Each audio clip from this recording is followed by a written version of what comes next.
The millionaire yelled at the waitress for spilling wine. "This incompetent woman needs to be fired." But seconds later, what she did left everyone speechless. Edward Parker sat at the head of the long, polished table inside Le Bernard, one of the most exclusive restaurants in New York City.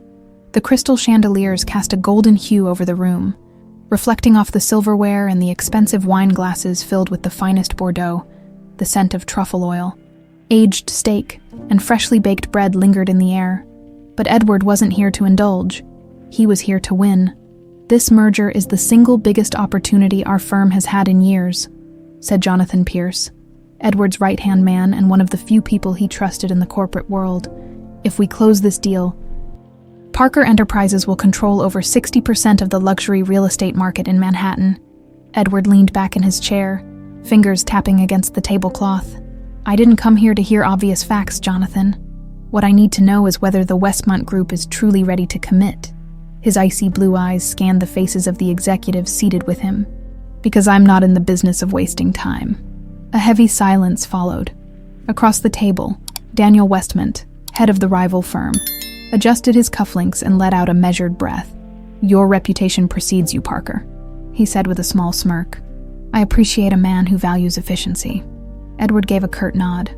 "Then let's make sure we don't waste another second." At that moment, Julia Brooks, a waitress balancing a tray of wine glasses, moved carefully toward their table. The evening had been a nightmare for her. A double shift, aching feet, and the lingering worry about her younger sister Stella, who had been coughing all morning. She needed to get home, but the tips from this dinner could help pay for her sister's much-needed medication. She had served demanding customers before, but billionaires, that was new, and Edward Parker's presence was suffocating. The way he carried himself, the way everyone hung on his every word. He exuded an intimidating power. She swallowed her nerves and stepped toward him, trying to be as precise as possible. Then, disaster struck, just as she extended a glass of expensive Bordeaux. Her grip faltered. The wine tilted dangerously before cascading in slow motion, a deep red stain blooming across Edward's custom-tailored Brioni suit. The shock of it stole her breath. The restaurant fell silent. Julia froze, her heart hammering. Edward's face darkened with fury. "What the hell is this?" His voice cut through the air like a blade. He stood up abruptly, the napkin in his hand useless against the spreading stain. His sharp, cold gaze locked onto Julia. "Are you completely incompetent?" Her stomach dropped. She had dealt with angry customers before, but this was pure humiliation. I'm so sorry, sir," she stammered, her voice barely above a whisper. "It was an accident." "An accident?" Edward's voice dripped with disdain. His eyes flickered to the restaurant manager. "I want her fired immediately." The weight of his words crushed her. A few gasps rippled through the restaurant. The other waiters exchanged nervous glances. While the guests shifted uncomfortably, no one dared to intervene. Julia's breath caught in her throat. Fired. She needed this job. She couldn't afford to be out of work, not with Stella depending on her. Her hands trembled, but she straightened her back, swallowing the lump in her throat. This was her breaking point. "With all due respect, sir," she said, her voice steadier now. "Everyone is fighting something." Her eyes, filled with quiet defiance, met his. "I don't have power or money, but I have dignity. And I won't let you take that away from me." Her words hung in the air, bold, unapologetic. Edward blinked, caught off guard. For a man used to obedience, her defiance was unexpected. His jaw clenched, and for the first time in years, Edward felt something unfamiliar. Guilt. It was just an accident. And yet, he had publicly humiliated her, demanded her firing over spilled wine. His gaze lingered on her face, taking in the raw emotion behind her words. There was no plea for mercy, just an undeniable strength. The restaurant manager rushed forward, looking nervous. "Mr. Parker, I sincerely apologize for this. Julia has worked here for..." Edward held up a hand, stopping him. "Forget it," he muttered, loosening his tie slightly. "Just get me another suit." The tension in the room didn't break. Julia held his gaze for a few more seconds before walking away, her hands still trembling, but her head held high. She didn't need to stay and be treated like she was nothing. Edward sat back down, but his focus was gone. The rest of the dinner played out in the background. Business talk, numbers, logistics. But he barely processed any of it. His mind was elsewhere, replaying that moment again and again, the fire in her eyes, the shakiness in her voice, but also its firmness. The words she had said. Everyone is fighting something. It should have meant nothing to him. It did mean nothing to him. And yet, for some reason, he couldn't stop thinking about it. Edward Parker stood in front of the massive floor-to-ceiling windows of his penthouse on Fifth Avenue, gazing out at the city skyline. New York was a machine that never stopped. Cold, efficient, relentless, just the way he liked it. But tonight, something felt off. He loosened his tie and tossed it onto a nearby chair, rolling his shoulders as if trying to shake off the lingering irritation. His mind, however, refused to cooperate. It kept replaying the moment from earlier that evening. The way the waitress, Julia Brooks, had stood her ground despite the humiliation. Her words echoed in his head. Everyone is fighting something. He had dismissed them at the time. But now, in the silence of his penthouse, they clawed their way back. Edward had built his life around the idea that weakness was the greatest sin. His father, a ruthless businessman, had drilled it into him since childhood. Strength, power, and control. Those were the only things that mattered. And yet, a simple waitress, with nothing to her name but defiance, had managed to make him feel like the villain. He exhaled sharply, walking toward the bar in the corner of the room, pouring himself a glass of whiskey.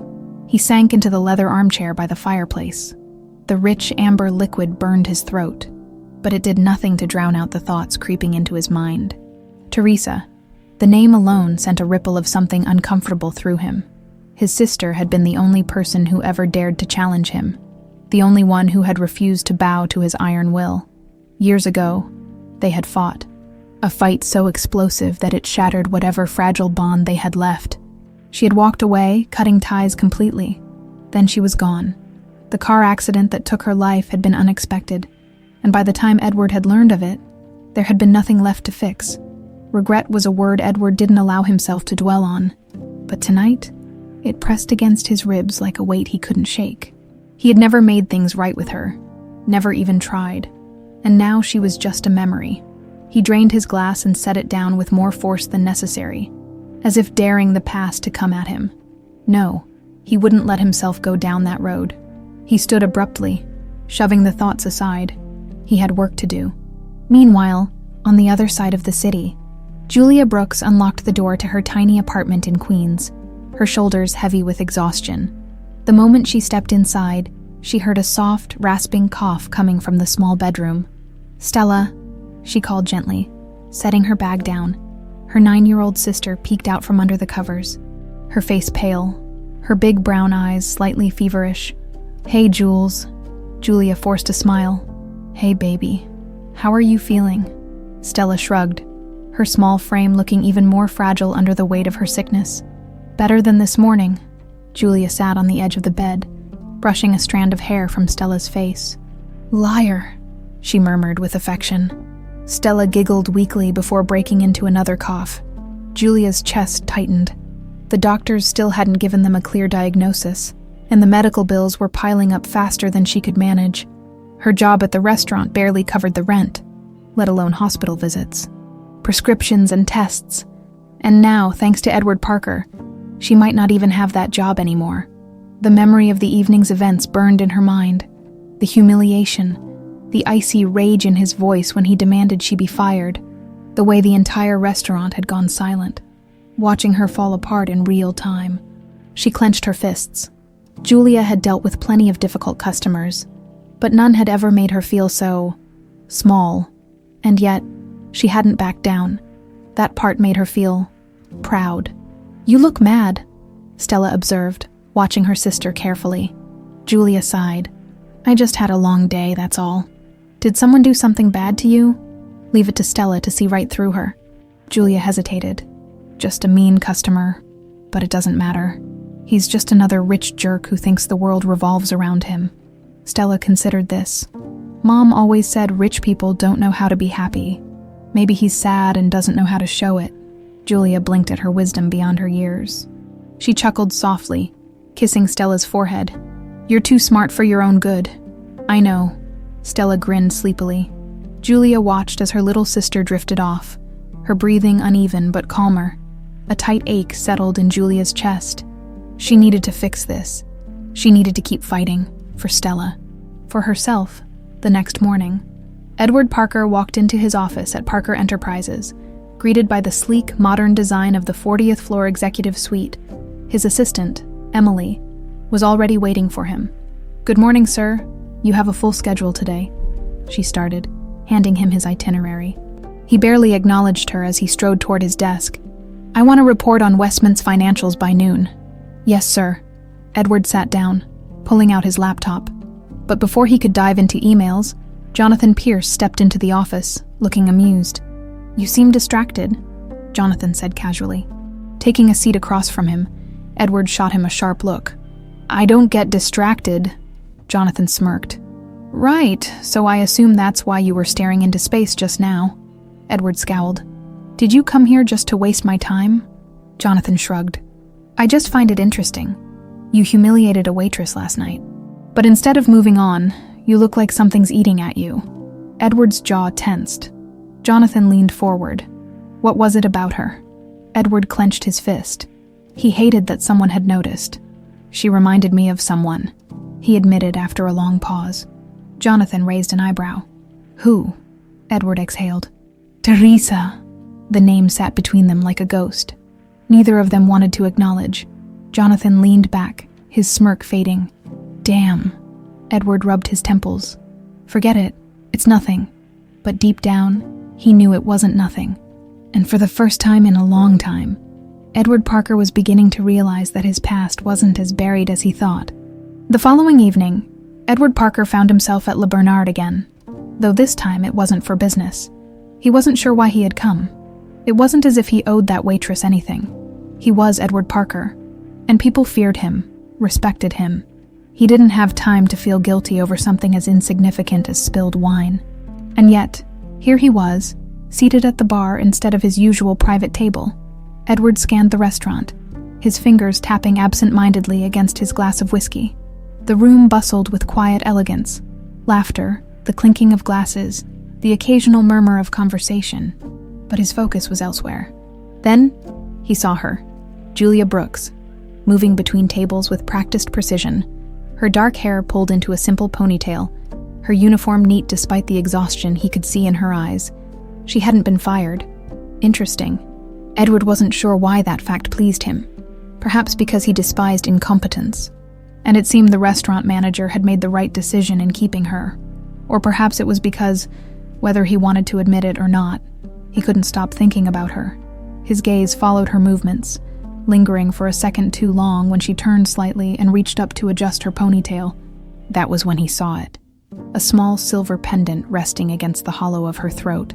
A pendant he recognized. Edward's breath caught in his chest. For a split second, he thought his mind was playing tricks on him. But no, he knew exactly what he was looking at. A tiny angel-shaped charm. Identical to one he had given his sister Teresa years ago.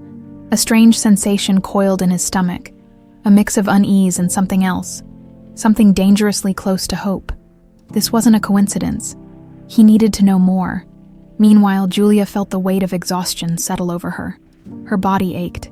Her feet screamed for relief, but she pushed through. She always did. She had to. As she collected empty glasses from a nearby table, she felt the weight of someone's gaze on her. It was a feeling she had learned to recognize. Customers staring, whether in annoyance, admiration, or plain curiosity. But this time it felt different. She turned her head slightly, her eyes scanning the room until they landed on a figure at the bar. Edward Parker. Her stomach tightened. What was he doing here? A chill ran down her spine at the memory of their last encounter. The humiliation, the sharpness of his words. The way he had dismissed her like she was nothing. She braced herself as she made her way toward him, keeping her expression neutral. "Good evening, sir," she said evenly. "Would you like another drink?" His piercing blue eyes met hers. "No." Julia suppressed a sigh. Of course he wasn't going to make this easy. "Then is there something else I can help you with?" she asked, forcing a polite tone. Edward studied her, his gaze intense, calculating. "Where did you get that pendant?" Julia blinked, taken aback. What? The necklace. He nodded toward it. Where did you get it? She instinctively reached for the small angel charm, her fingers brushing against the cool metal. It was old, slightly worn, but precious beyond measure. My mother gave it to me, she said cautiously. It was the only thing I had left of her. Edward's pulse quickened. Mother. He had expected her to say it was just a piece of jewelry, maybe a gift from an old friend. But the fact that it came from her mother, his mind raced. He hadn't seen that pendant since Teresa. His throat went dry, and for the first time in years, Edward Parker didn't know what to say. Later that night, Edward sat in his office, staring at a photograph. It was one of the few pictures he had of Teresa before their falling out. She was smiling, his stubborn, fiery sister, the only person who had ever challenged him without fear. And there, resting against her collarbone, was the exact same pendant Julia Brooks wore, his hands curled into fists. This wasn't just a resemblance. This wasn't a random coincidence. Julia had to be connected to Teresa, which meant she was connected to him. His phone buzzed, snapping him out of his thoughts. He glanced at the screen. Jonathan Pierce. He answered. What? You sound tense. Jonathan mused. You find something interesting at Le Bernard. Edward hesitated. I need you to do something for me. Of course. What? Look into a woman named Julia Brooks. I want everything. Her background, where she's from, family records, medical history, everything. There was a brief silence on the other end. Well, that's not ominous at all, Jonathan finally said. Something I should know. Edward's grip tightened around the phone. I think she might be Teresa's daughter. Jonathan cursed under his breath. Are you sure? Edward exhaled. Not yet, but I will be. Another silence. Then Jonathan sighed. All right, I'll dig into it, but Edward, if you're right about this, what the hell are you going to do? Edward stared at the pendant in the photo again, his stomach twisting into something ugly and unfamiliar. I don't know, but he was going to find out. Edward Parker was not a man who liked surprises. His entire empire had been built on control, on knowing everything before anyone else, on making sure nothing caught him off guard. That was why, when his investigator called him the next morning, his hand tightened around his coffee cup, bracing for whatever was about to be said. Sir, I found something, James Langley, his top private investigator, said over the phone. Edward set his coffee down, straightening in his chair. Go on. There was a pause, the kind that made Edward's impatience spike. Julia Brooks. She's not just anyone, Langley exhaled. She's Teresa Parker's daughter. Edward felt the air leave his lungs. He had expected the possibility, suspected it, but hearing it confirmed, that was something else entirely. How? He asked, his voice tight. Langley continued. After Teresa and her husband died in the accident, their daughter was placed in foster care. But there's something strange. There's no record of any attempts to reach out to next of kin. Edward's jaw clenched. Teresa had been his only family, and yet, when she died, no one had told him her child existed. No one had even tried. That doesn't make sense, Edward said sharply. How the hell was I never informed? I looked into that, Langley said. And you're not going to like the answer. Edward gripped his desk, tension rolling through his body. Try me. There was a heavy sigh on the other end. It was Aaron Crawford. Edward's grip tightened until his knuckles turned white. Aaron Crawford, his ex-business partner, the man who had once stood at his side until greed and betrayal drove them apart. What did he do? Edward's voice was dangerously low. When Teresa and her husband died, Aaron had connections at the time. People in the legal system, child services. He made sure your name was never attached to Julia's case. The official story was that there were no surviving relatives. A sharp, burning rage filled Edward's chest. Aaron had lied to him, had stolen his only remaining family and buried the truth. And for what? I'll handle him later, Edward muttered. Right now I need everything on Julia. Langley hesitated. Sir, there's something else. Edward narrowed his eyes. What now?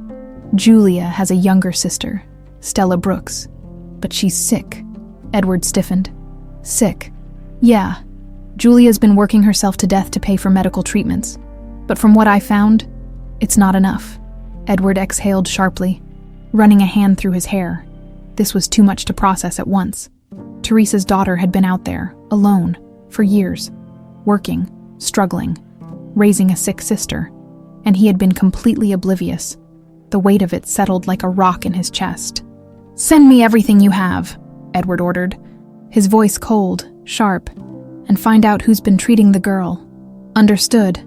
Edward ended the call, his jaw still tight with anger. Aaron Crawford had made a fatal mistake, and now, Edward was going to correct it.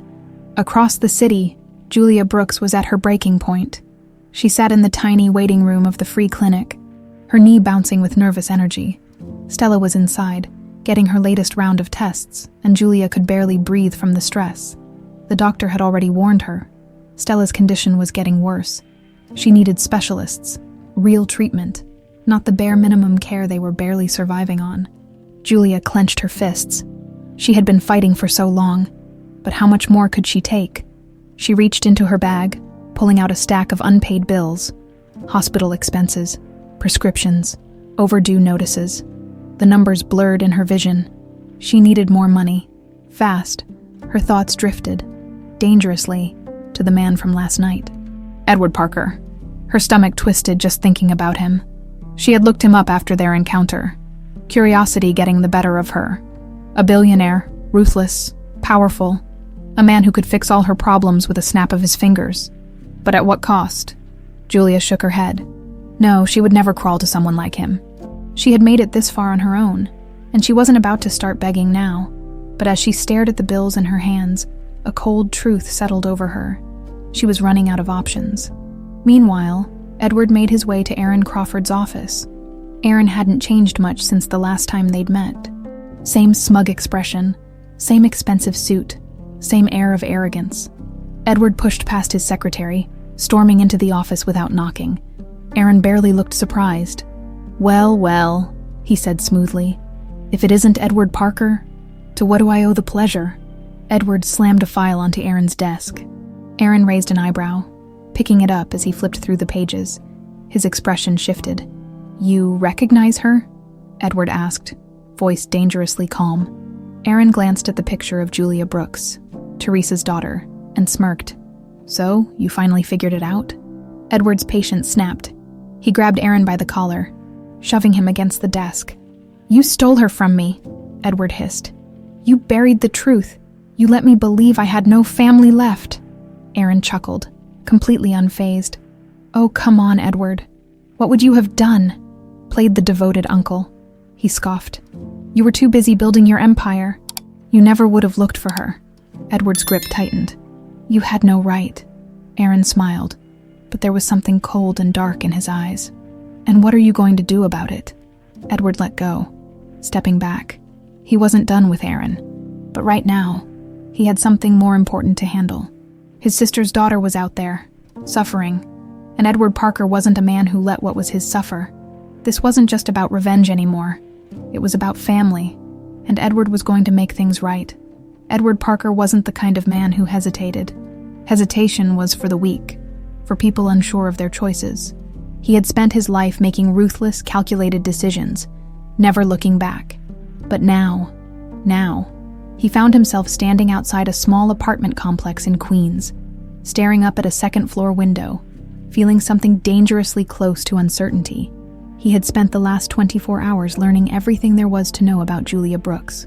Her struggles, her sacrifices, her fight to keep her little sister, Stella, alive. And the more he learned, the more the guilt festered inside him like a slow-burning fire. He had been so close all these years. If he had known, if Aaron hadn't interfered, Julia never would have suffered like this. Edward clenched his fists. He couldn't change the past, but he sure as hell could fix the present. Taking a deep breath, he made his way up the narrow stairwell, stopping in front of apartment 2B. The building was old, but clean, the kind of place where people did their best with what they had. He knocked. Nothing. He knocked again, firmer this time. A moment later, the door cracked open, and Julia Brooks stood on the other side, her expression shifting from surprise to immediate displeasure. Her grip on the door tightened. "You've got to be kidding me." Edward ignored the irritation in her voice. "We need to talk." Julia let out a sharp laugh. a sound completely devoid of humor. "Talk. The last time we spoke, you humiliated me in front of an entire restaurant and tried to get me fired. What exactly do we have to talk about?" Edward exhaled. He had expected resistance, but he wasn't used to people speaking to him like this. He wasn't used to people slamming doors in his face, which is exactly what Julia tried to do. He caught it before it could close. "Julia," he said, his voice calm but firm. "Just 5 minutes then. If you still want me gone, I'll leave." Julia narrowed her eyes, jaw clenched. Every instinct told her to tell him to go to hell, but something in his expression gave her pause. She hated to admit it, but Edward Parker looked different tonight. Not the arrogant, untouchable billionaire from before. He looked tired, like a man carrying something heavier than he was willing to admit. "Fine," she muttered. 5 minutes. She stepped back, allowing him inside. The apartment was small but warm. A simple couch, a few mismatched chairs, stacks of books piled on a worn coffee table. The scent of chamomile tea lingered in the air. It was nothing like the cold, sterile penthouses Edward was used to. But what caught his attention wasn't the apartment itself. It was the sound of coughing coming from a small bedroom down the hall. Julia followed his gaze, crossing her arms. "That's my sister, Stella." Edward nodded, already knowing. "I assume you didn't come here just to admire my furniture?" Julia said, her voice sharp. Edward turned to face her. "No, I came because I want to help you." She laughed again, this time with more disbelief than anger. "Help me?" He nodded, slipping his hands into his pockets. "Yes," she scoffed. "You think you can throw money at me and suddenly everything's okay? Is that how the world works for you?" Edward sighed. "I don't expect you to trust me, but you need to hear me out." Julia's eyes narrowed. She wanted to throw him out. She wanted to tell him to mind his own damn business. But the truth, she needed help, and that scared her more than anything. She took a slow breath, forcing herself to stay calm. "All right, start talking." Edward hesitated for half a second before saying the words that would change everything. "I knew your mother." Julia froze. Her entire body went still, like she had been punched in the stomach. For a long moment, she didn't speak.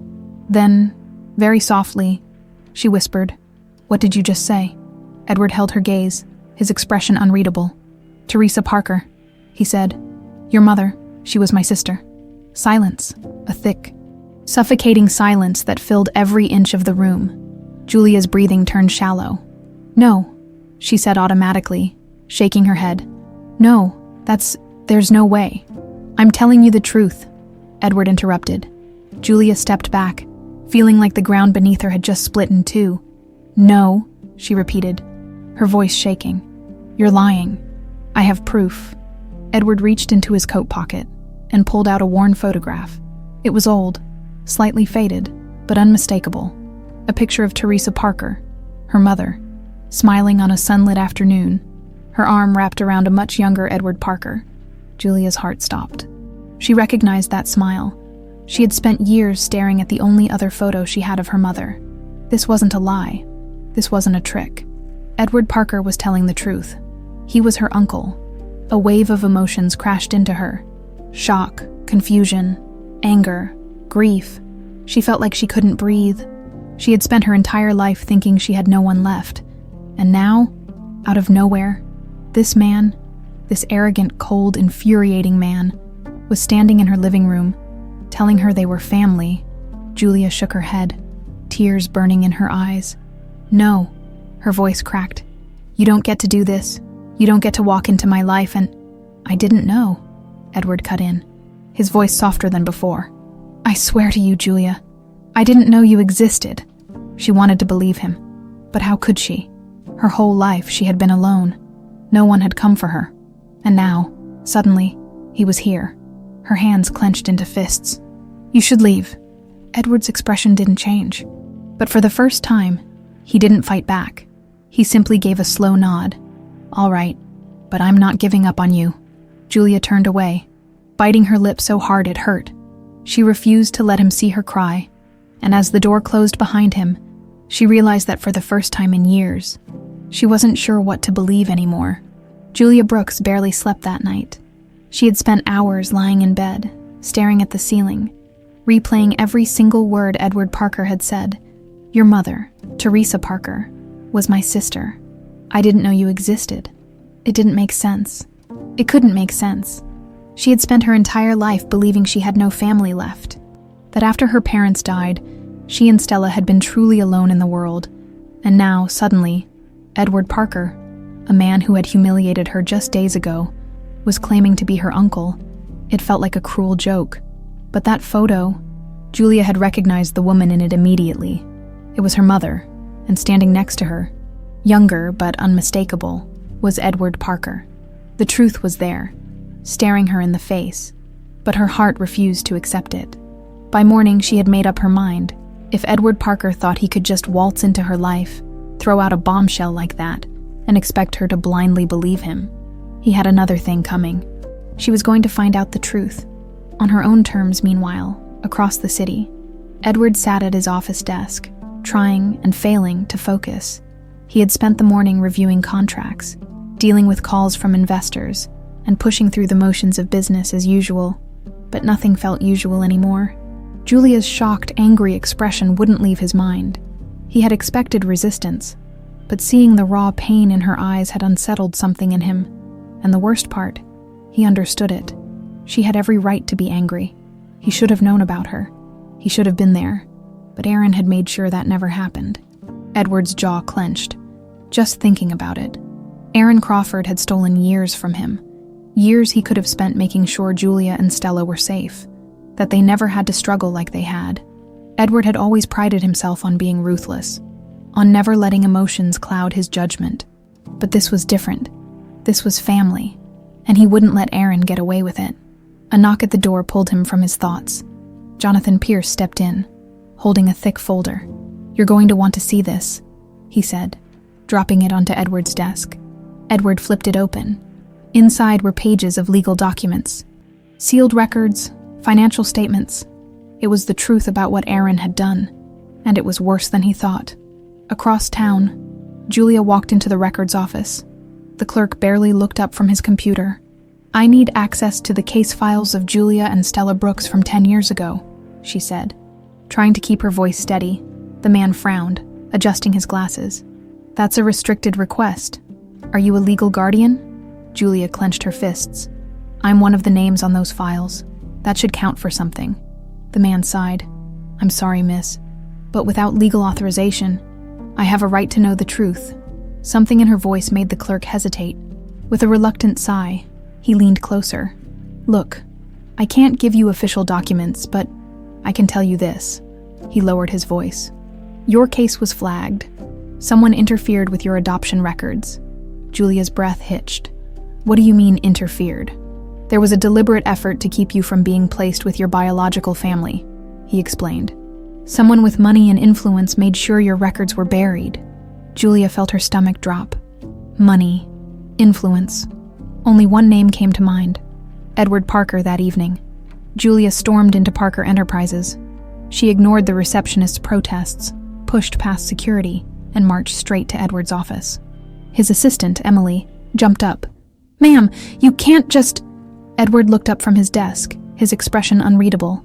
"It's fine," he said, waving Emily away. "Let her in." Julia slammed the door behind her. "Tell me the truth," she snapped. Edward leaned back in his chair, completely calm. "I already did." "No," she shot back. "The whole truth." She tossed a folder onto his desk, the copy of the limited records she had managed to obtain. "I went digging," she said, her voice shaking. "And do you know what I found?" Edward remained silent. "That someone paid to have me kept away from my family." She took a step closer, her eyes burning. "Was it you?" Edward's chest tightened. He exhaled slowly. "No." Julia laughed bitterly, shaking her head. "Convenient answer. I didn't know about you," he said firmly. "Aaron Crawford made sure of that." Julia froze. "Aaron," Edward continued, his voice sharp with controlled anger. "He manipulated the system, paid off the right people. He knew if I found you, I'd get involved. And he didn't want that." Julia felt like the floor had been ripped from under her. Aaron Crawford. She barely knew the name, but now he was tied to her entire past. "I know this is a lot," Edward said. his voice quieter now. "But you have to believe me. I would never have left you alone if I had known." Julia wanted to believe him. But how could she? For years, she had learned that the only person she could rely on was herself. And now, this man, a stranger, wanted her to rewrite everything she thought she knew. She turned away, arms crossed tightly. "I don't know what to do with this," she admitted. Edward stood. "You don't have to decide anything right now." His voice was different, gentler, quieter, but Julia wasn't ready for it. She took a step back. "I need time." Edward nodded. "Take it." She didn't thank him, didn't look back. She just walked out, her mind spinning, because for the first time in her life, she wasn't just fighting to survive, she was fighting to understand. Julia Brooks felt like she was drowning. She had spent her entire life believing she had no family left, that she and Stella were all they had in this world. Now, Edward Parker, the same man who had humiliated her days ago, was telling her she was wrong, and worst of all, a part of her believed him. She had tried to ignore it, tried to push the whole thing out of her mind, but the truth kept creeping back in. The photograph, the pendant, the buried records, and now, the name Aaron Crawford, a man she knew nothing about.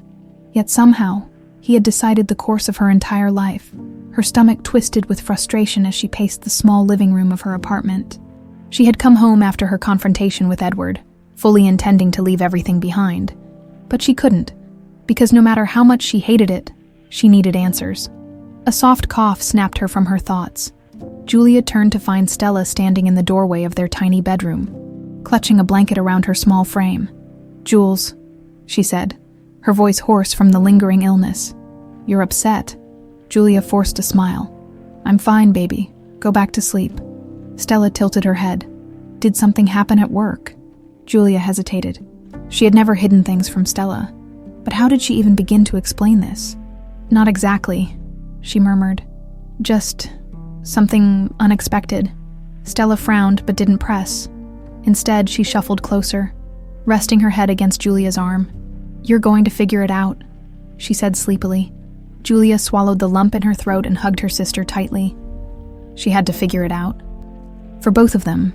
Meanwhile, at Parker Enterprises, Edward sat in his private office, fingers steepled as he listened to Jonathan Pierce read through the latest reports.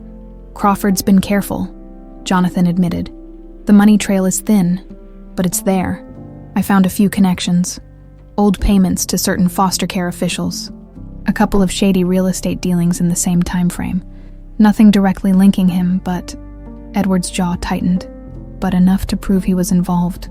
Jonathan nodded. "Yeah, he made sure Julia was never found. He wanted her out of your reach." Edward leaned back in his chair, frustration brewing. "I want everything," he said. "Every call, every financial record, anything that ties him to this." Jonathan smirked. "Already on it." There was a brief silence before Jonathan leaned forward. "But, Edward, I have to ask, what's your end game here?" Edward exhaled sharply. "I don't have one." Jonathan arched a brow. "You always have an end game." Edward said nothing, because for the first time in a long time he didn't. He just knew that fixing this was the only thing that mattered. The next day, Julia's restaurant shift. Julia had been dreading going back to work. She should have quit, but quitting meant losing the only stable income she had. And right now, she couldn't afford that. So here she was, moving between tables, forcing a polite smile, trying to pretend everything was normal. Then she saw him, Edward Parker. Again, seated at the same table he had occupied 2 nights ago. Julia's grip tightened around her notepad. "Oh, you have got to be kidding me." She considered ignoring him. She could send another server, pretend she didn't notice. But Edward's piercing gaze was already on her. With a sigh, she straightened her shoulders and walked over. "Is this a thing now?" she asked, folding her arms. "Are you planning on eating here every night?" Edward smirked. "I hear the service is memorable." Julia glared at him. "What do you want, Parker?" He leaned back slightly, completely unbothered. "To talk. I thought we already did that." "I thought so too," he admitted. "But I get the feeling you're not done asking questions." Julia clenched her jaw. He wasn't wrong. She had spent the last 12 hours torturing herself over the truth, over whether or not she should believe him. She hated that he could see right through her. "I'm working," she said flatly. "Then I'll wait." Her fingers curled into fists. "Why are you doing this?" Edward's expression shifted slightly, the smirk fading just a little. "Because I should have been there," he said. "And I wasn't." Something about those words made Julia's breath catch. She wanted to hate him, but hate was hard when someone actually sounded like they meant what they said. Julia sighed, exasperated. "Fine. You want to talk?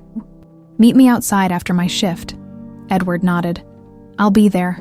She turned on her heel and walked away, heart pounding, because for the first time, she wasn't entirely sure she wanted to shut him out. Later that night, outside the restaurant, Julia stepped out into the crisp evening air, half expecting Edward to be gone. But there he was, waiting. She exhaled sharply. "All right, talk." Edward didn't hesitate. "I want to help you." Julia let out a dry laugh. "Right, because billionaires are just dying to help broke waitresses they barely know." Edward didn't smile.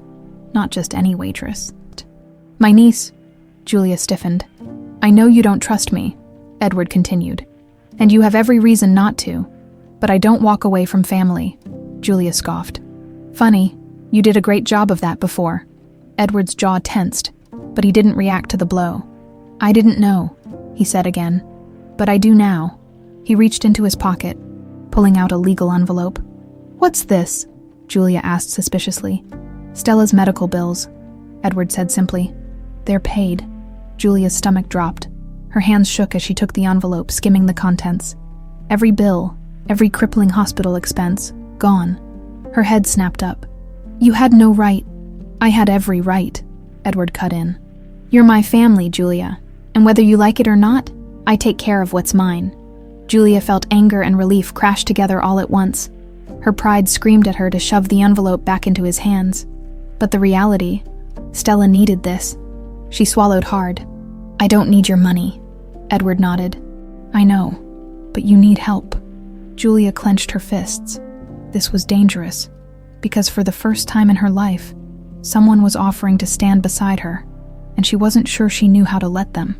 Julia stood frozen, her fingers gripping the envelope tightly. The weight of it felt heavier than it should, as if it carried not just money, but a shift in the very foundation of her life. Edward Parker had just paid off all of Stella's medical bills, something she had been drowning under for years, and he had done it without asking. Her first instinct was to shove the envelope back into his chest. She didn't need his help. She had fought, struggled, and sacrificed for so long that accepting anything, even something that could help Stella, felt like admitting defeat. But the reality was crushing. Stella needed more treatment, more tests, more medication, and as much as Julia wanted to be the one to fix everything, she wasn't sure she could. Her pride and her desperation waged war inside her. She looked up at Edward, her eyes burning. "I didn't ask for this." "I know," he said simply. "That doesn't make it okay." Edward exhaled, his gaze unwavering. "Julia, I understand pride. Hell, I built my entire life on it. But there's a difference between being independent and being reckless. You don't have to do this alone." She hated that he sounded so calm, so sure. For years, she had fought against a world that had forgotten about her, a world that had left her and Stella behind. She had been their only shield, their only protector.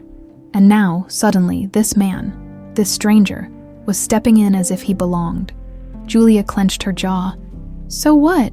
You think you can just throw money at my problems and suddenly be my family?" Edward's expression didn't change. "I don't expect that." "Then what do you expect?" she snapped. "You walk into my life out of nowhere, tell me we're related, and now you think I should just, what? Forgive you, trust you." He didn't flinch at her words. "No," he admitted, "but I want you to let me try." Julia let out a sharp laugh, shaking her head. "You don't get to try, Edward. You don't get to just show up and decide to play the role of a concerned uncle.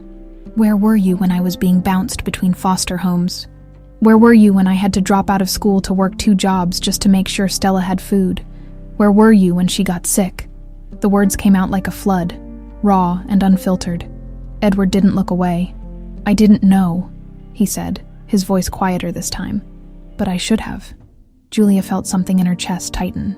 She had expected anger, defensiveness, maybe even pity, but the way he said those words, "I should have," sounded like a confession, like he actually meant it. She turned away, her throat tight. "I can't do this right now." Edward nodded. "I'll give you space, but I'm not going anywhere." Julia didn't respond. She walked away, gripping the envelope in her hand, her emotions a storm she couldn't control. The next morning, Julia sat at the small kitchen table in her apartment, staring at the unopened envelope. Stella was still asleep in the bedroom, curled under layers of blankets, her small frame barely making a dent in the mattress. The weight of everything pressed down on her. She could tear it up. She could return it. She could ignore Edward Parker and pretend he didn't exist. But then what? Would she find another way to pay for Stella's treatments? Maybe, maybe not. Would it take longer? Would Stella get worse while she tried? The thought made her sick. Julia didn't want to accept his help, but could she afford not to? Her phone buzzed, breaking her thoughts. It was a message from an unknown number. "Edward, there's an appointment scheduled for Stella at Mount Sinai this afternoon. A specialist. No strings attached. Just go." Julia stared at the message, her hands tightening around the phone. No strings attached. She wasn't sure if she believed that, but for Stella, she had to find out. That afternoon, Julia sat in the waiting room of Mount Sinai Medical Center, watching as Stella flipped through an old magazine, her legs swinging beneath the chair. The moment they had arrived, everything had been seamless. No forms, no financial questions, just immediate care. Julia's stomach was still in knots.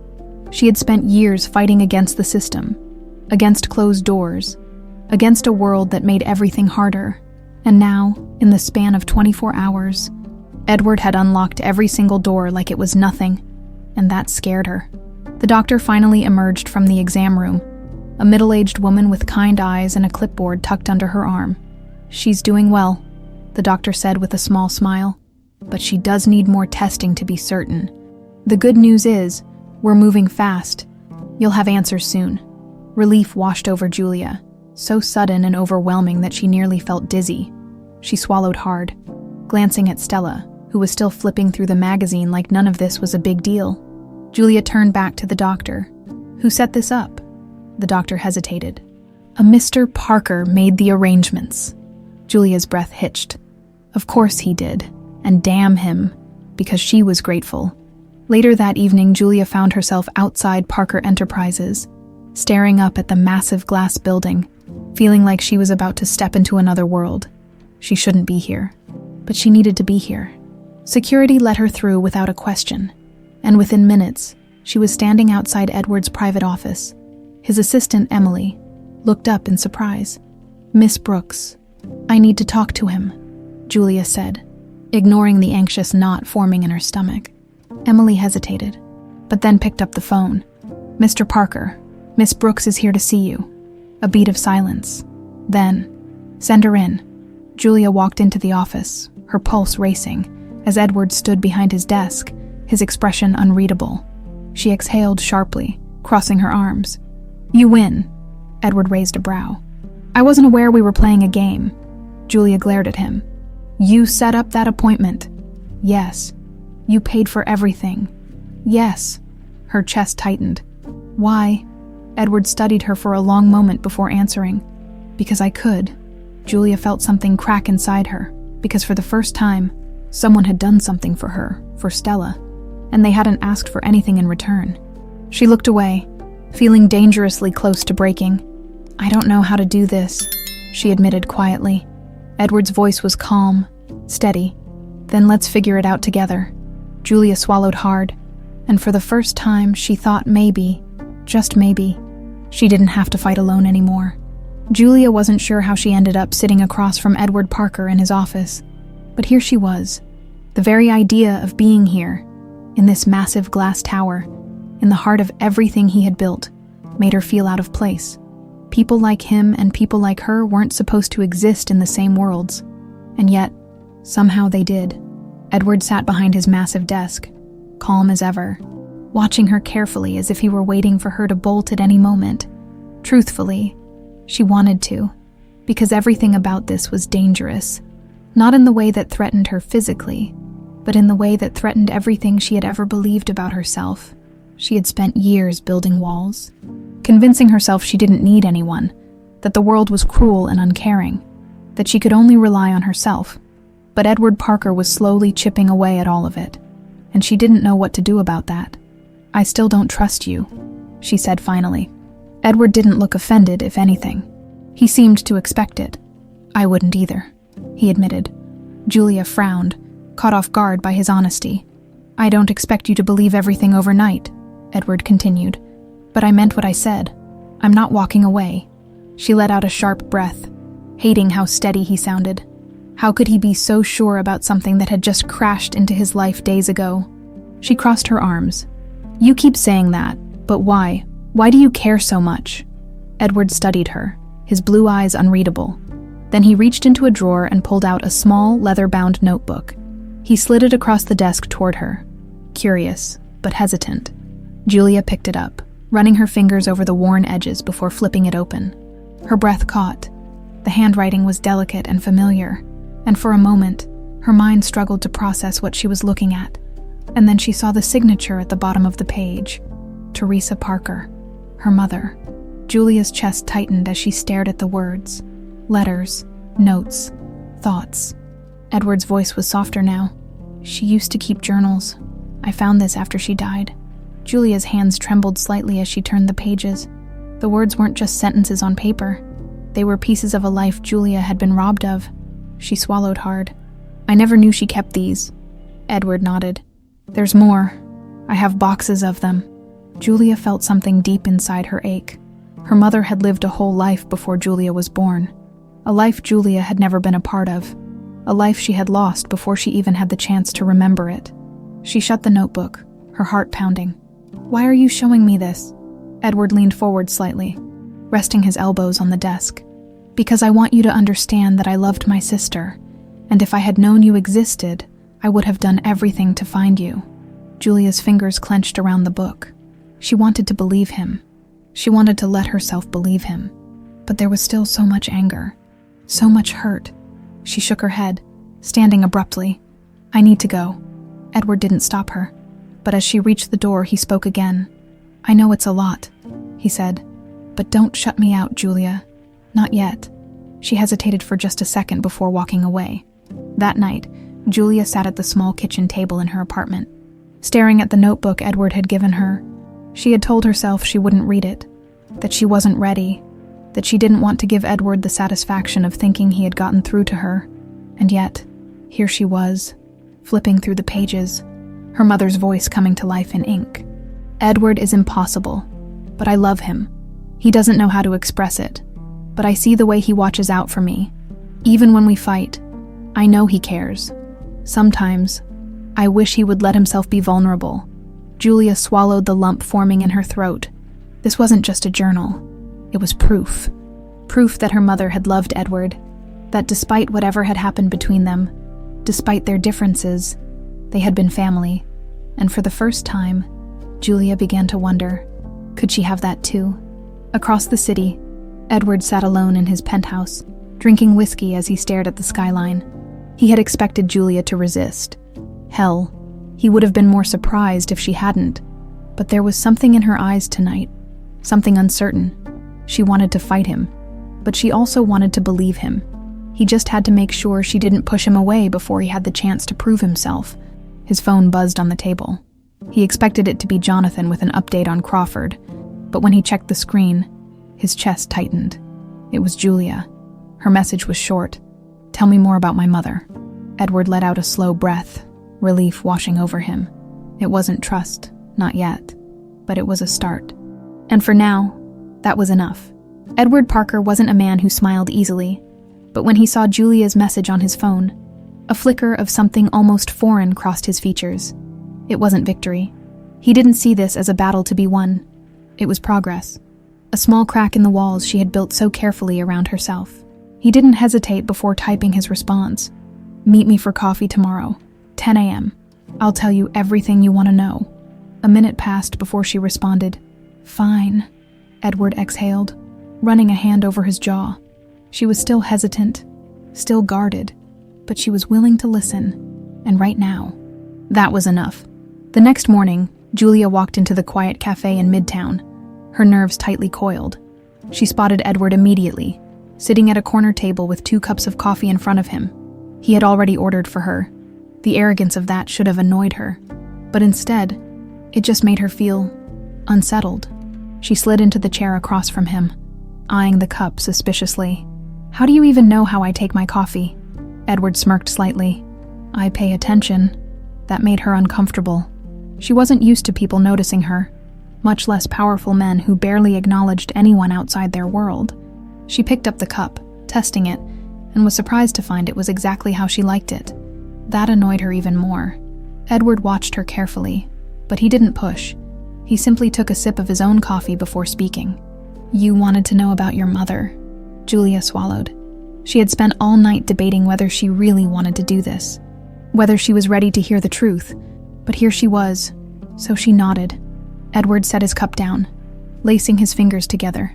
"Teresa was always the best of us," he said, his voice oddly softer than she had ever heard before. "I was older, but she was the one who kept me in check. She saw the world differently, where I saw strategy and numbers. She saw people." Julia listened, her chest tight.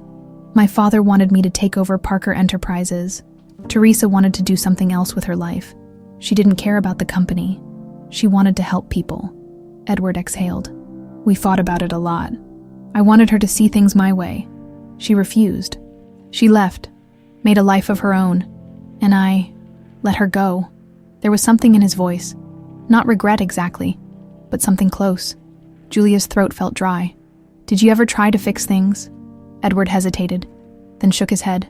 "No, and that was my mistake." A sharp ache bloomed in Julia's chest, because she had felt that pain before, the pain of thinking you had time to fix something, only to realize too late that time had run out. She didn't speak for a moment, just processing everything. Then she asked the question that had been weighing on her mind. "If you loved her so much, why didn't you look for me when she died?" Edward's jaw tensed. "Because I didn't know you existed," Julia scoffed. "How is that even possible?" Edward leaned forward. "Because Aaron Crawford made sure of it."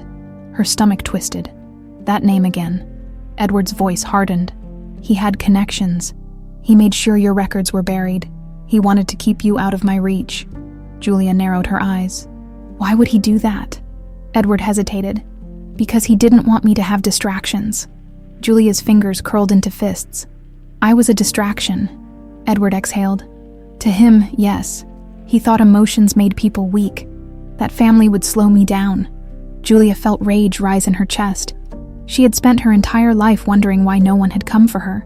And now, she was finding out that someone had made sure she stayed lost.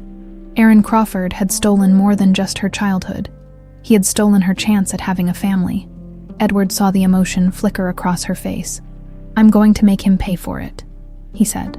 Julia met his gaze. "And what if I want to help?" Edward's lips tipped upward slightly, something dark flickering in his expression. "Then I guess we finally have something in common." For the first time, Julia realized something. Edward Parker wasn't just a billionaire with too much power. He was a man who had lost something too. And now, neither of them was willing to let it happen again. Later that evening, Julia sat in her apartment, staring at the notebook Edward had given her. She had told herself she wouldn't read more, that she wasn't ready, but as she flipped through the pages, her mother's voice came alive again. "Edward thinks I don't see it, but I do. He protects the people he loves. Even when he pretends he doesn't care, he hides behind that cold exterior. But deep down, he just wants to belong." Julia swallowed hard, because that sounded a lot like her. Maybe she and Edward weren't so different after all. She reached for her phone before she could talk herself out of it. Her fingers hovered over Edward's name in her messages. Then, finally, she typed 2 simple words: "I'm in." Across town, Edward sat in his penthouse, staring at the message on his screen. A slow, knowing smirk crossed his lips, because Julia Brooks had just taken the first step, and now there was no turning back. Edward Parker had dealt with hostile takeovers, billion-dollar negotiations, and boardroom betrayals, but nothing had prepared him for this. For the first time, He wasn't facing an opponent across a polished conference table. He was sitting across from his niece, a woman who had spent her entire life believing she had no family. And now, after days of pushing, of breaking through the walls she had built, she had agreed to work with him. She was still cautious, guarded, but she had texted him first. That meant something. Now, he just had to make sure she didn't run again. Julia sat across from him in his office, arms crossed, her gaze sharp. "So, let's get one thing straight. I'm not doing this because I suddenly trust you. I'm doing this because I want to know the truth." Edward nodded, unbothered. "That's fair." Julia arched a brow. "And if I decide you're just another rich bastard trying to manipulate me," Edward smirked slightly, "then I imagine you'll make my life very difficult." Julia's lips twitched, like she almost wanted to smile almost. She leaned back in her chair. "All right, Parker, where do we start?" Edward didn't hesitate. "Aaron Crawford?" Julia's expression darkened at the name. "We know he buried your existence," Edward continued. "Now we need to find out why." Julia exhaled, drumming her fingers against the desk. "You think it was just about keeping you focused on the company?" Edward hesitated. That was the easy answer. But something in his gut told him there was more to it. "Aaron never did anything unless it benefited him," Edward said finally. "Keeping you hidden was a power move. But I don't think it was just about me." Julia narrowed her eyes. "Then what?" Edward leaned forward. "That's what we're going to find out." Julia exhaled. "And how exactly do you suggest we do that?" Edward's smirk returned, sharp and calculating. "We go after him the way I go after my business rivals." Julia arched a brow. "And how's that?" Edward leaned back, perfectly composed. "We dig into everything. His past, his financials, his connections. We find the weak spot, and we break him." Julia was silent for a moment. Then, slowly, she smiled. "Sounds fun." Across town, Aaron Crawford's office. Aaron Crawford prided himself on always being one step ahead.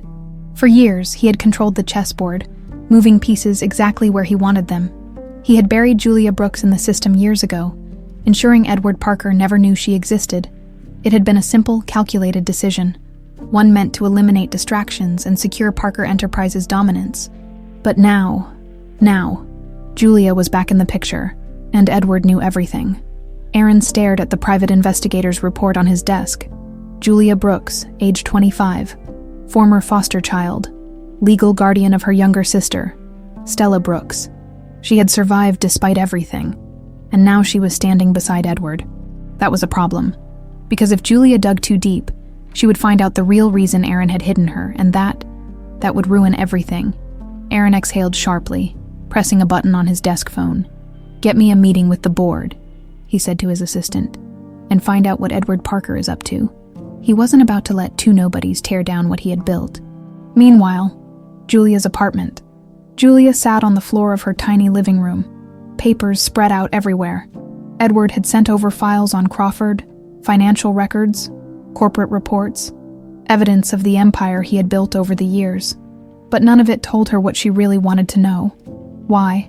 Why had this man stolen her past? Why had he ensured she grew up alone? Julia's fingers clenched around an old newspaper clipping Edward had found. One from the year of her mother's accident. Teresa Parker and her husband had been killed instantly, but the article barely mentioned anything about their estate, their financials, or what happened after. It was like someone had erased the aftermath completely. A sick feeling settled in Julia's stomach. What if this wasn't just about Edward? What if it was about her mother? She grabbed her phone, dialing Edward without overthinking it. He picked up after the second ring. "Julia, there's something we're missing," she said, not even bothering with a greeting. "I think this started with my mom." Edward was silent for a beat. Then, calmly, he said, "I'll be there in 10 minutes. Edward arrives at Julia's apartment. Edward stepped into Julia's small apartment, taking in the papers scattered across the floor. He had never been in a place like this. Small, worn down, the kind of place where every dollar was stretched to its limit. And yet, it felt lived in. It felt real. Julia didn't waste time with small talk. She handed him the newspaper clipping. "This doesn't make sense." Edward scanned the article. Then his eyes narrowed, because Julia was right. Nothing about it added up. His sister had been wealthy in her own right, but there was no mention of her estate, No mention of any settlements. No indication of where her assets had gone after her death. It was like someone had wiped every trace of her financial existence. Edward clenched his jaw. Crawford wasn't just hiding you. He was hiding something bigger. Julia crossed her arms. So how do we find out what it is? Edward's smirk was slow and dangerous. We go straight to the source. Julia blinked. You mean Crawford? No, Edward said. We find my sister's lawyer. Because if Teresa Parker had left a will, and Crawford had buried it, then Edward wasn't just going to expose him. He was going to destroy him. Julia's eyes burned with the same determination. For the first time, they were truly on the same side. And this time, neither of them was backing down. Edward Parker was a man who thrived on control.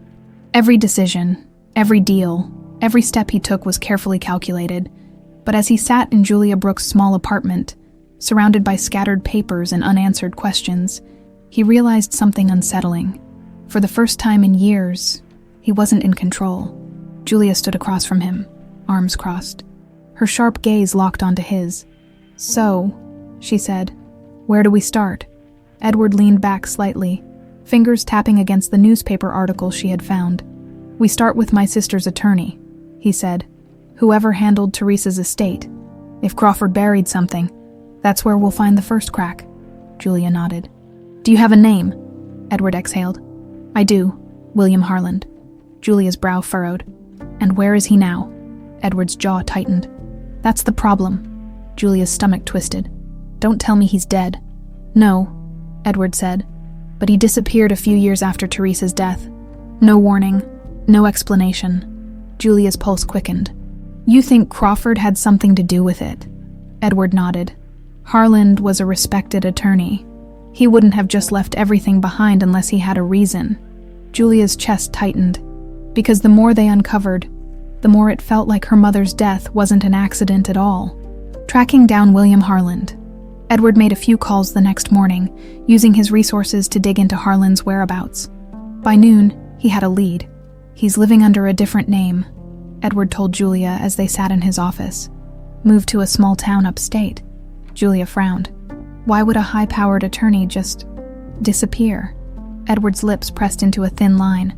Because someone gave him a reason to, Julia exhaled, feeling the weight of this settle in. They weren't just digging up corporate corruption anymore. They were unraveling something bigger, darker. And the worst part, they still had no idea how deep it went. A road trip for answers. Edward's sleek black car cut through the highway, moving toward a quiet, remote town that looked like it hadn't changed in decades. Julia sat in the passenger seat, arms crossed, tension radiating from her. Are you sure he'll even talk to us? She asked. Edward's hands tightened around the steering wheel. He will. Julia glanced at him. You sound pretty confident. Edward smirked slightly. I usually get what I want. Julia rolled her eyes. Rich people. Edward chuckled, the sound unexpectedly warm. And for a brief moment, the tension between them eased. But as they pulled up in front of a small, weathered house, reality came crashing back, because William Harland had been hiding for a reason, and they were about to find out why. Face to face with the past, Harland was an older man now, his once polished appearance replaced with an air of exhaustion. When he opened the door and saw Edward, his entire body stiffened. What the hell are you doing here? Harland muttered. Edward didn't flinch. We need to talk. Harland's gaze flickered to Julia, his brows knitting together in recognition. You look just like her, he murmured. Julia's breath caught. Like who? Harland swallowed hard. Your mother. She felt like the ground had been ripped from under her. Edward stepped forward. We know Crawford buried something. We know he kept Julia from me, and we know you handled Teresa's estate. Harland's hands shook slightly.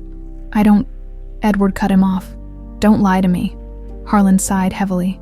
It's not that simple. Julia stepped forward. Then make it simple. Harland hesitated. Then finally he motioned for them to come inside. The truth about Teresa's estate. The living room was small, but neat. A stark contrast to the storm of emotions brewing inside Julia. Harland sat heavily in an old armchair, rubbing a hand over his face. I should have come forward years ago, he admitted. But I was scared. Edward's expression hardened. Scared of what? Harlan exhaled. Of Crawford. Julia's blood ran cold. Harlan looked at her directly. Your mother left everything to you, Julia. Her heart stopped. What? She whispered. Harlan nodded. Teresa had a substantial estate, not just money. Property, investments, assets. She wanted you to have a future. Security. But Crawford, he shook his head. He made sure that never happened. Julia felt sick. He stole it, she said, voice shaking. Harlan's silence was all the confirmation she needed. Edward's jaw was so tight it could break. And you let him. Harlan flinched. I didn't have a choice. Crawford gave me a warning. Disappear. Or disappear permanently. Julia's hands curled into fists. Everything she had been through, every struggle, every sleepless night, every moment she had wondered why she had been abandoned. And all this time, she had been the rightful heir to something that had been stolen from her. Edward's voice was deadly calm. Where are the original documents?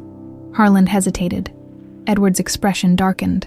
William, Harlan swallowed hard. Then, reluctantly, he stood and walked toward a hidden safe behind an old bookshelf. Julia's pulse pounded when he pulled out a worn envelope. Her hands shook as she took it.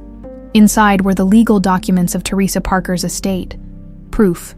Undeniable, irrefutable proof that Julia had been meant to have a life she had never known. She stared at it, her vision blurring with rage and grief. Edward reached over, his grip steadying hers. We have him, Edward murmured. Julia clenched her jaw. Not yet. Edward arched a brow. What do you mean? Julia's gaze was steely. I don't just want to expose him, she said. I want to take everything from him. Edward's smirk was slow, approving. Now you're starting to sound like a Parker. For the first time, Julia didn't fight it, because if she was going to war with Aaron Crawford, she was going to win. Edward watched Julia as she stared at the documents in her hands. He could see the storm raging inside her, the mix of shock, anger, and something deeper, betrayal. She had spent her entire life believing she had nothing, that she had to fight for every scrap of survival, only to find out that it had all been stolen from her. She took a shaky breath, her grip on the papers tightening. I want everything Crawford took from me. Edward's lips curled slightly. Then we take it back. Julia looked up at him, her jaw clenched. How?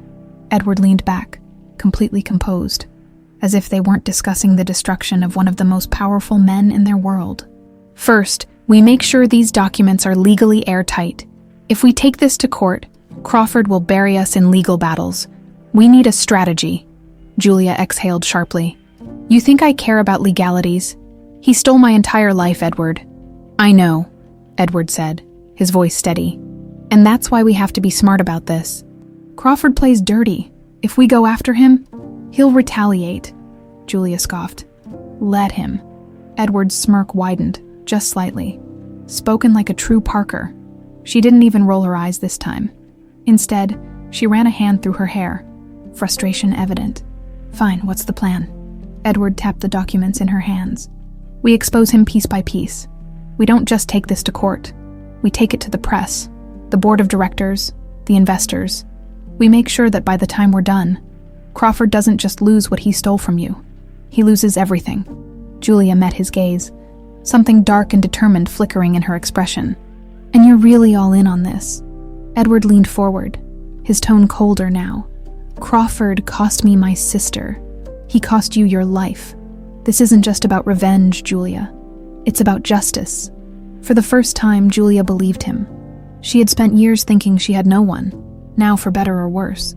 She had Edward Parker standing beside her, and together, they were going to burn Aaron Crawford to the ground. The next few days were a whirlwind of preparation. Edward brought in his top legal team to authenticate the documents. His personal investigator worked around the clock, pulling every financial record. Every trace of Crawford's involvement. They uncovered shell companies, offshore accounts, and proof of forged signatures that Crawford had used to cover up the theft of Teresa Parker's estate. Julia, for her part, didn't sit back and watch. She learned everything. She studied legal jargon, memorized financial records, and absorbed every detail of the case like her life depended on it. Because in a way, it did.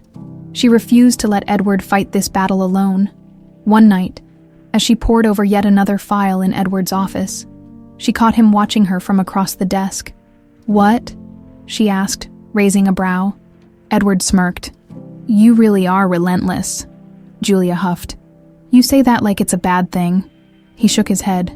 "No, it's a Parker thing." The words should have bothered her. A week ago, she would have scoffed, told him not to lump her in with his world. But now she didn't fight it. She was done fighting who she was. The real test came when they made their first move. Edward arranged for a controlled leak, just enough information to make the financial world start whispering. A single article in a well-respected publication, questioning some of Crawford's older business dealings. The reaction was immediate. Crawford's people scrambled to do damage control, but it was too late. The seed of doubt had been planted. Then came the board meeting. Edward and Julia arrived together, a silent declaration of war.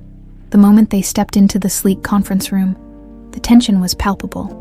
The board members were already murmuring amongst themselves. Sensing the shift in power before a single word had been spoken, Crawford was already seated, his expression unreadable, but Julia could see the tightness in his jaw, the barely concealed annoyance at seeing her there. "Edward," Crawford greeted, forcing a polite smile. Then his eyes flicked to Julia, and something colder settled in his gaze. "Miss Brooks." Julia held his stare. "Mr. Crawford." Edward didn't waste time with pleasantries. He set a thick folder down on the table and slid it forward. "I believe you'll find this interesting." Crawford took the folder, flipping it open. The moment his eyes landed on the documents, his expression changed. Julia saw it. The slight widening of his eyes, the twitch of his fingers. He was caught, but he recovered quickly, snapping the folder shut and leveling Edward with a practiced smirk. "And what exactly do you think this proves?" Edward leaned back, completely unbothered. "It proves that you stole Teresa Parker's estate, buried the evidence, and ensured that her rightful heir was never found." The room fell silent. Crawford chuckled, shaking his head. "These are accusations without merit." Julia's blood boiled. She leaned forward, her voice sharp. "These are facts, and we're just getting started." Crawford's smirk faltered. Edward folded his hands over the table. "You have two options, Aaron. You can fight this, and we will drag you through the courts, the media, and every regulatory agency, until your reputation is beyond repair, or..." He tilted his head slightly. "You can step down quietly, leave with whatever dignity you have left." Crawford scoffed. "You think you can force me out?" Edward smirked. "I don't think, Aaron. I know." Julia watched as the weight of the situation settled on Crawford's shoulders. For the first time, he looked genuinely uncertain. Good. He had stolen everything from her mother now. She was going to take everything from him. Crawford's jaw tightened. "You're making a mistake." Edward's expression didn't change. "No, Aaron, you did." Crawford pushed back his chair, standing abruptly. "This isn't over." Julia smirked, mirroring his stance. "No, it's just getting started." As Crawford stormed out of the room, Julia felt something she hadn't in a very long time. Power. For the first time in her life. She wasn't just surviving. She was fighting back. And she wasn't going to stop until Aaron Crawford had nothing left. Edward stood beside her, his voice low. "You ready for the next step?" Julia looked up at him, fire burning in her eyes. Absolutely. Aaron Crawford had built his empire on power, deception, and control. He had never lost. Not once. Until now. The moment he walked out of that boardroom, he knew the war had begun. And if Edward Parker and Julia Brooks thought they could outmaneuver him, they were about to learn just how dangerous he could be as soon as he stepped into his car. He made the first of many calls. "Handle it," he muttered into the phone. He wasn't going down without a fight. Edward knew Crawford would retaliate. He had expected it. And yet, when the first wave hit, even he was impressed by how fast it came. The very next morning, Parker Enterprises was hit with a storm of bad press. Multiple anonymous sources leaked fabricated reports suggesting that Edward was involved in financial misconduct, that his rise to power had been built on illegal dealings. Social media exploded. News articles started questioning his credibility. Investors were calling, and the board was demanding answers. Julia sat in his office, scrolling through the news on her phone, her fingers tightening around the device. "Tell me this isn't getting to you." she said. Edward leaned back in his chair, completely calm, completely composed. It's noise. Julia narrowed her eyes. It's strategic noise, Edward smirked. That's exactly why I'm not worried. Crawford is predictable. When he's desperate, he makes reckless moves, Julia exhaled, shaking her head. You're way too relaxed for a guy whose name is all over the news. Edward took a sip of his coffee. Because I already know how this ends. Julia watched him for a moment. She had seen powerful men crumble under pressure, but Edward, he thrived on it. It was unsettling and oddly reassuring. All right, genius, she said, crossing her arms. How do we shut this down? Edward smirked. We don't. We let him think it's working. Julia frowned. What? Edward's gaze darkened, his smirk sharpening. We let him get comfortable, let him think he's winning. She arched a brow. And then, Edward leaned forward. And then we take everything from him in one move. Julia's lips parted slightly. For the first time, she realized something. Edward Parker wasn't just playing this game. He was writing the rules. Over the next 3 days, the chaos escalated. Crawford pushed harder. A well-timed whistleblower came forward with fabricated documents, accusing Edward of hiding assets overseas. Regulatory agencies launched sudden investigations into Parker Enterprises. Everywhere Edward turned, Crawford was trying to cut off his options, and yet, Edward never flinched. Julia, however, was running on pure rage. This is insane, she muttered, pacing Edward's office. How is this even legal? Edward chuckled, completely at ease. It's not. Julia stopped pacing, glaring at him. Then why are you so calm? Edward stood, adjusting his cufflinks. Because he's making a mistake. Julia folded her arms. What mistake? Edward turned to face her, his blue eyes gleaming. He's showing his entire hand. And that was exactly what Edward had been waiting for. That night, Edward made his move, while Crawford was busy trying to destroy him publicly. Edward had his people working behind the scenes. By morning, his investigators had uncovered everything. The offshore accounts, the illegal transfers, the bribes Crawford had used to manipulate legal systems for years. And then they found the missing piece. Crawford's personal lawyer had been paying off government officials to suppress Teresa Parker's will. It was irrefutable proof, the final nail in Crawford's coffin. Edward leaned back in his chair, scanning the files on his desk. He turned to Julia, who was staring at the documents, her hands trembling with controlled fury. We end this, she said, voice sharp. Edward nodded. Yes, he murmured. We do. The next morning. The war ended in one move. Edward leaked everything.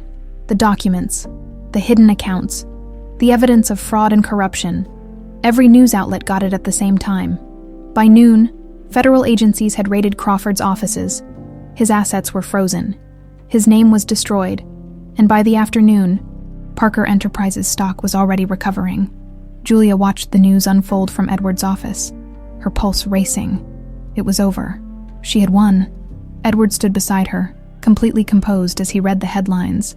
Crawford won't recover from this, he said. Julia exhaled for the first time in years. She felt light. No more unanswered questions. No more anger eating away at her. She turned to Edward. So what now? Edward smirked, as if the answer was obvious. Now, he murmured. Now you take what's yours. Julia blinked, caught off guard. What? Edward gestured toward the file in front of her. You own everything Crawford stole, he said. It's time to take your place. Julia felt her breath catch. She had spent her entire life fighting for scraps. And now she had everything. But was she ready for it? Edward watched her carefully. You can walk away, Julia, start fresh. Live the life you want. Julia swallowed. And if I stay? Edward's smirk widened. If you stay, you change the game. Julia exhaled, her mind racing. For years, she'd been on the outside, struggling to survive. Now she was inside the world that had tried to bury her. She looked up at Edward, her jaw set. I stay. Edward nodded, satisfied. Good, he murmured. Then let's get to work. And just like that, Julia Brooks became something no one saw coming. Not just a survivor, a Parker. Julia Brooks had spent her entire life being an outsider, a waitress, a struggling guardian, a woman who fought tooth and nail for every dollar, every moment of stability. Now, she was walking through the halls of Parker Enterprises, no longer as an outsider, but as someone who belonged, or at least, as someone who was learning how to belong. She still wasn't sure how she felt about it. The power, the wealth, the sheer gravity of Edward Parker's world. It was overwhelming. But one thing was clear. She wasn't going anywhere. She wasn't just reclaiming what was hers. She was about to make her own mark.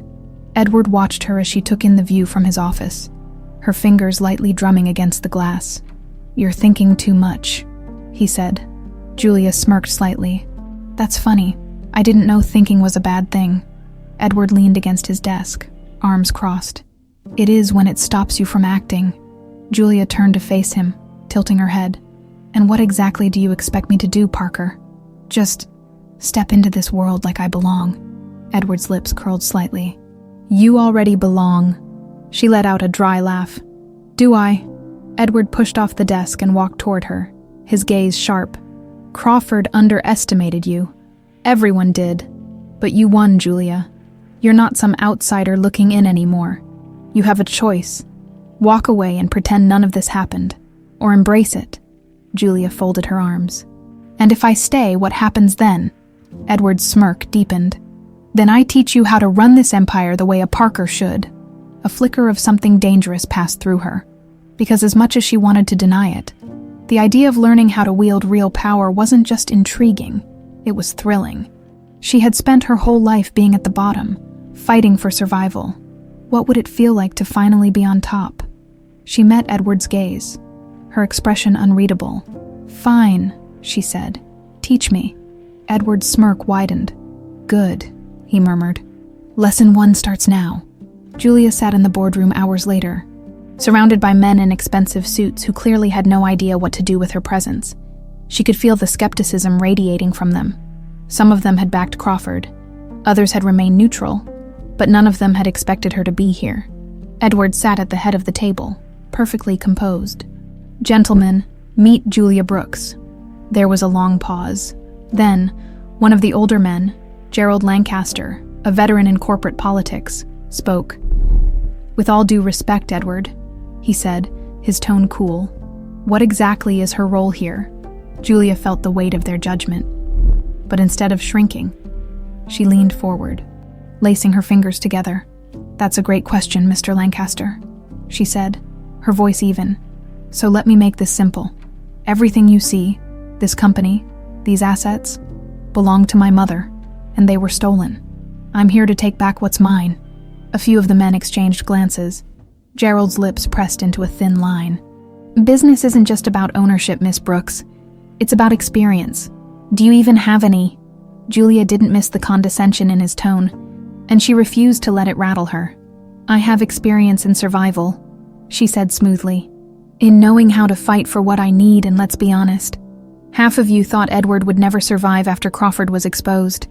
But here he is, still standing. And now, so am I." Edward smirked, clearly enjoying this.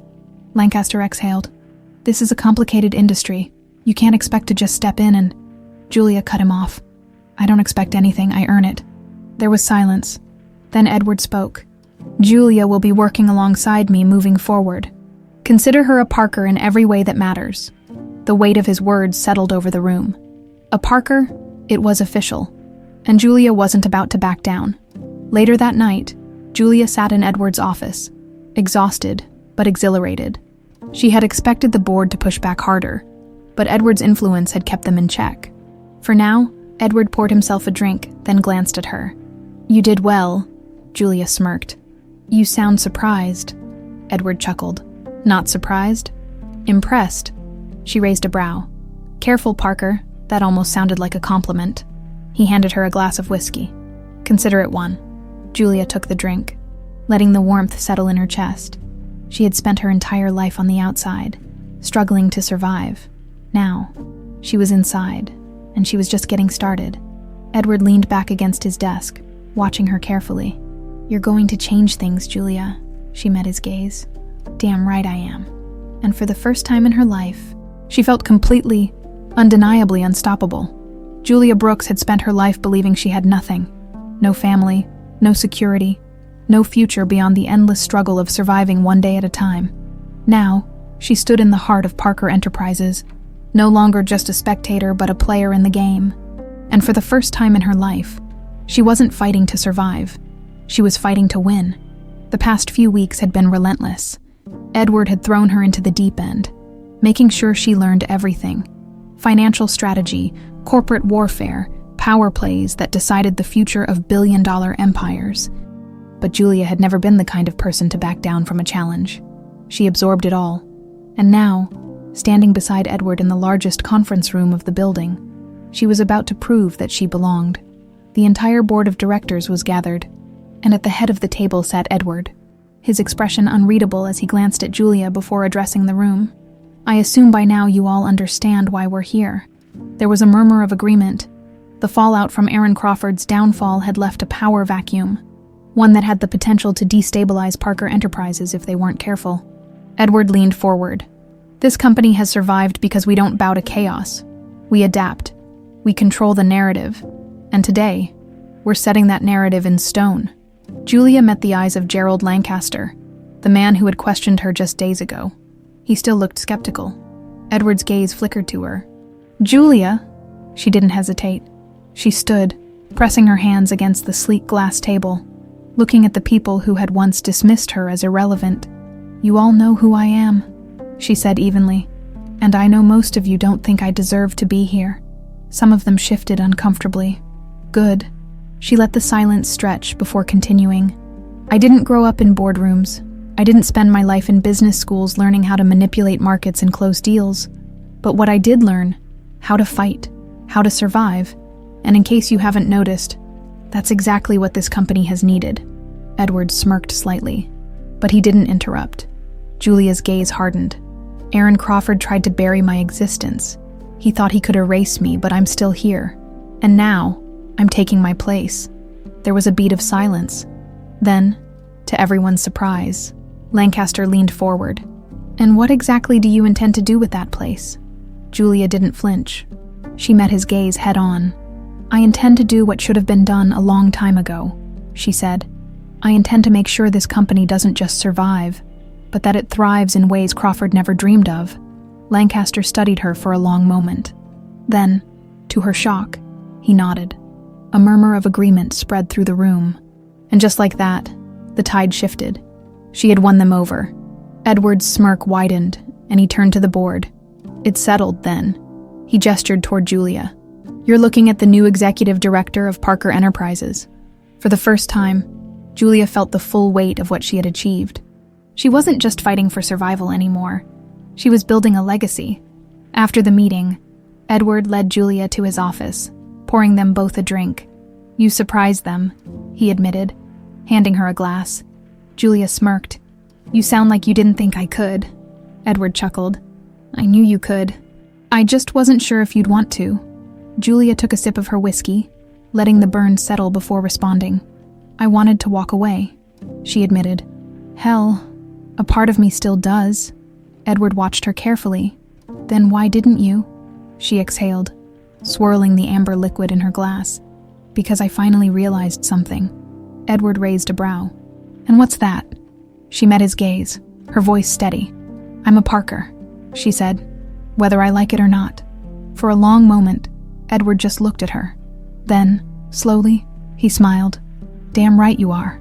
That night, Julia stood on the balcony of her new office, staring at the city skyline. So much had changed.